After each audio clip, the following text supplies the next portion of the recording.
I think the first inkling that I had of vocation was when I was in Europe. I was 14 on a trip, and in this particular trip there was a priest on the trip, and we were heading to this Tyrolean village in the Alps, and the bus broke down, and the end of the journey was to go to this particular beautiful church, offer mass, and then have a big feast with the locals there. So I was very interested in the feast, not so interested in the mass. And since the bus broke down, the priest just said to some of us younger men, he said, make me an altar and I'll offer mass. And there was about 50, 60 people on the trip. There were a lot of people. So we did. We built an altar and we had mass out there. And it was beautiful, the scenery. The mountains were exquisite in the sort of area of the Dolomites and what have you.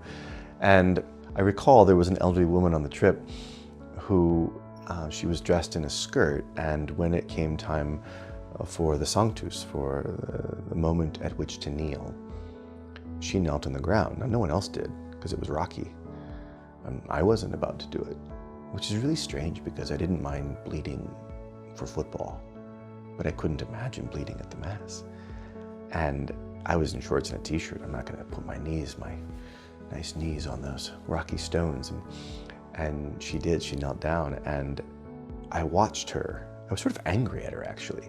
And I watched her, and then especially when it came time for the consecration and the elevation of the host, she looks up and she's got these tears in her eyes and she's staring at the host.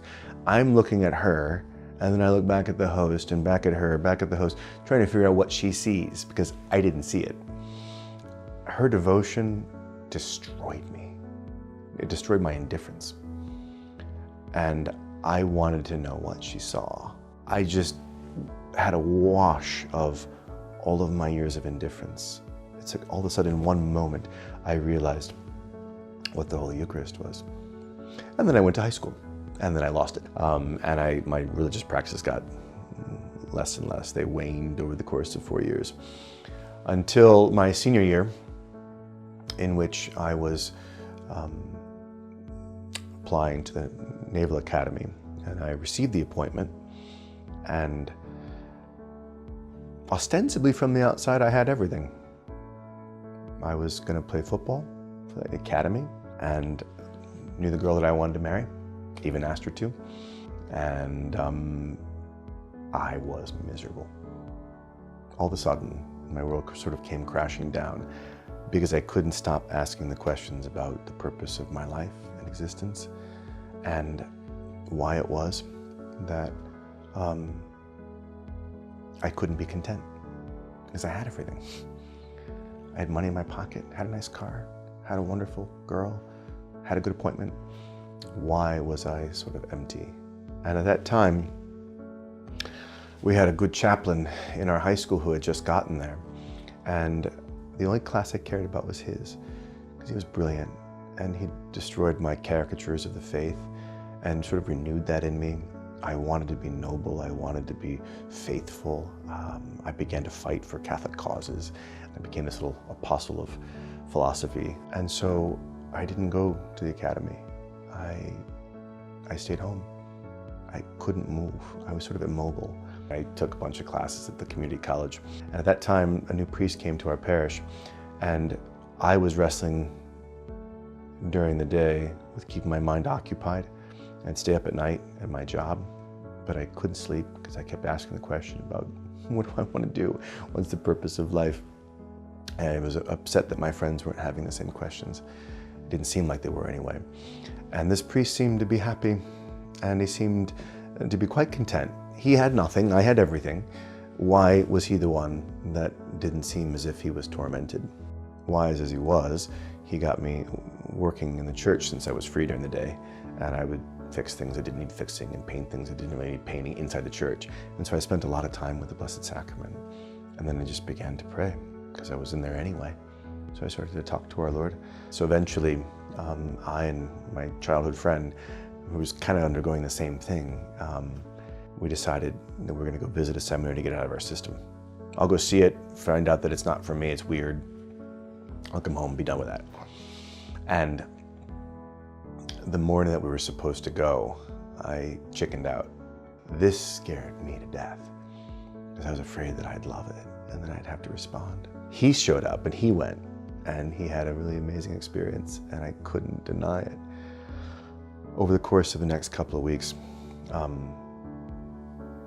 I kept praying and struggling to find a way in which I could do this without the priesthood and not admitting that I was just afraid. And I remember when I finally made the decision, we went with this priest and my friend, this Father Gober. We went to the mall because they had a coffee shop there and we got coffee and we were talking about the priesthood and I said, okay, it's time. And I stood up inside the mall because a bird had gotten inside the mall. And I stood up and I just said to everyone that was there, I said, hello everyone. My name is Matthew Kauth and some think that I'm called to the priesthood. I was born on the feast of St. Francis and he could tell the animals what to do. So if I'm called to the priesthood, I want God to take that bird, turn him around, sit him right down here next to me. And the bird flew in the other direction. So I said, you're all my witnesses. I'm not called. And of course the priest was mocking me, saying, making God part of your parlor tricks, you know, it doesn't happen that way. And we were talking and I kind of knew it, didn't really help me deny it. But what was really wild was that as we were talking, their eyes got really big. And I said, what? And as you would imagine, sometimes God has to do things that are rather extraordinary. The bird did come and sit down next to me. And I looked at this bird and I looked at them and I said, that could be a coincidence. And I remember the priest saying, no one gets that, right? You must be a really hard case. And he said, I'm done with you. He basically said, I'm done with you. And so I was driving home from there that day and it was raining. I remember what song was on the radio and coming back from the mall and I just stopped and said to our Lord internally, I'll do it. I'll do it. I'll go after you. And the moment I did, I wasn't afraid of it anymore. I reflected on it later on and I thought to myself, he never overwhelmed me. He simply offered it. And offered it with just enough pressure that I wasn't really satisfied with anything else. And there was always this movement toward it, but he never overwhelmed me. And the moment I said yes, well then he overwhelmed me. And I just that moment, I remember how filled with grace I was and how joyful I was about the reality.